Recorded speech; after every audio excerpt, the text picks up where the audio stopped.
ध्यान के बारे में भी हमारी कई धारणाएं हैं। कई परंपराओं में अलग अलग ढंग से बताया गया है। कहीं कहा गया है कि कुछ मंत्रों को दोहराने से मन ध्यानस्थ हो जाता है।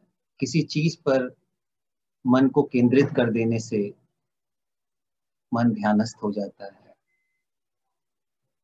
या कोई और विधि को अपनाने से। लेकिन जय कृष्ण मूर्ति ध्यान के प्रश्न को एक बिल्कुल ही अलग ढंग से लेते हैं।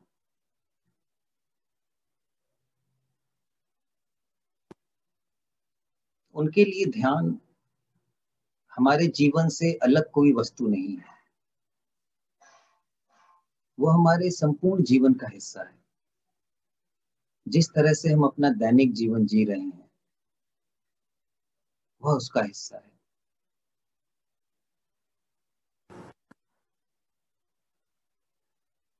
एक जगह वह कहते हैं कि जब तक ध्यान करने वाला है ध्यान नहीं हो सकता है। As long as there is a meditator, there is no meditation.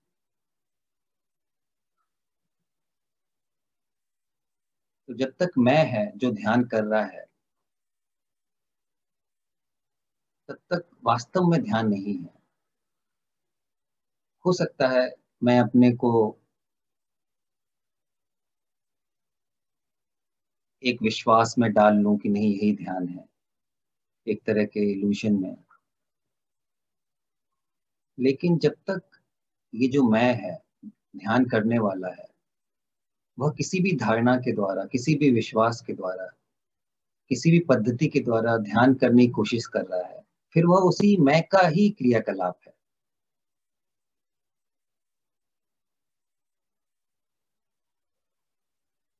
तो जब तक मैं है ध्यान नहीं हो सकता है। और इसी के साथ एक जगह ये शिक्षाएं कहती हैं कि स्वयं को समझना ध्यान है। जो ध्यान करता है, ध्यान करने वाले को समझना ध्यान है, उसको गहराई से देखना, उसका बोध होना ध्यान है। तो ये दोनों वक्तव्य वास्तव में एक दूसरे से जुड़े हुए हैं। क्योंकि जब हम मैं को, स्वयं को, ध्यान करने वाले को गहराई से समझ लेते हैं, देख लेते हैं, तो वह स्वतः शांत हो जाता है। तब वह अपनी अनावश्यक गतिविधियों में नहीं फंसता। तो ये जो सेल्फ नोइंग की प्रोसेस है, स्वयं को जानने की, वह ध्यान का हिस्सा है। और यह हमारे दैनिक जीवन में ही संभव है, हमारे संबंधों में, रिश्तों में। क्योंकि हम स्वयं को तभी जान सकते हैं जब हम रिश्तों के आईने में खुद को देखें।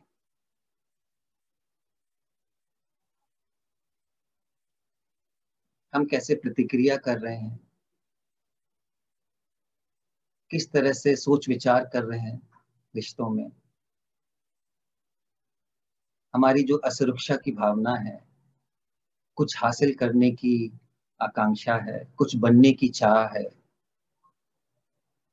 इस सब को देखना। क्योंकि इसी सब में तो जो मेरा मैं है वह प्रकट होता है।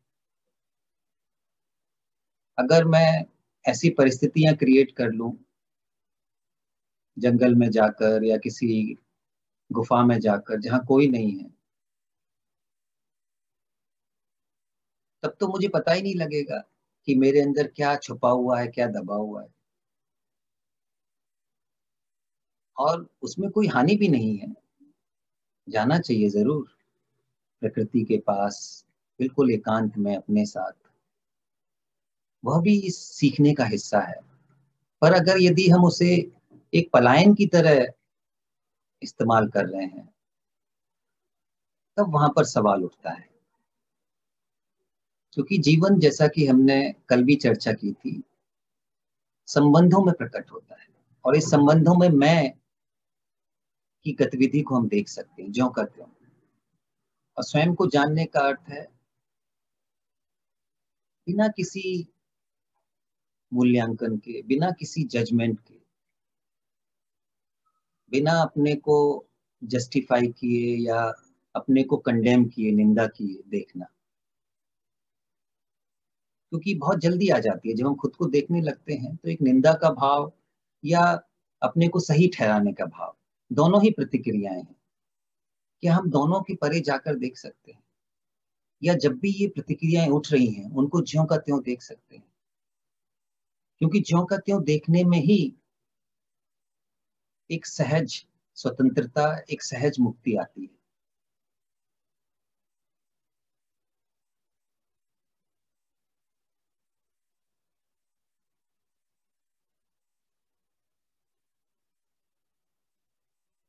तो यह जो गहरा ध्यान है,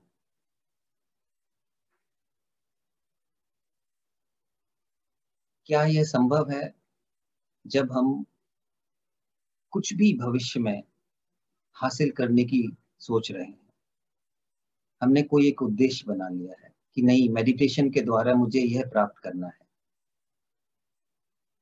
जैसे ही मेडिटेशन में कोई उद्देश्य आ गया, वहां पर मैं सक्रिय हो गया। उद्देश्य ही मैं है। जो भी लक्ष्य विचार बनाता है, हर लक्ष्य विचार की एक प्रतिक्रिया है, वही मैं है, ईगो है। तो मेडिटेशन में अगर कोई मोटिव है, कोई लक्ष्य है, तब फिर वह मेडिटेशन नहीं रहा गहरे अर्थों में। फिर वो ईगो की एक ट्रिप हो गई।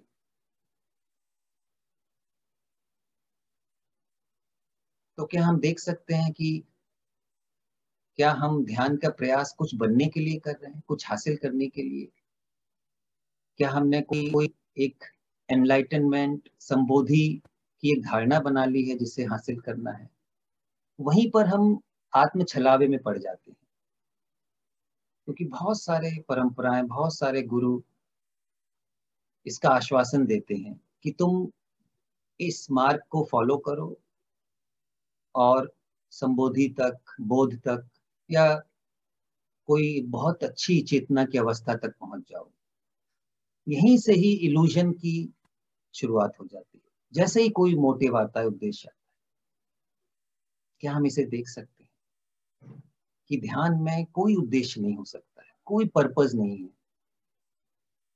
ध्यान जीवन जीने की कला है, क्षण प्रति क्षण।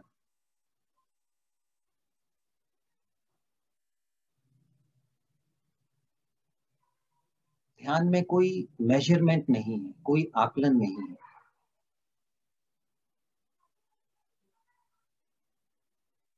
क्योंकि जो आकलन, मूल्यांकन करने वाला जो मैं है, यदि वह सक्रिय है, तब तो ध्यान हो ही नहीं सकता।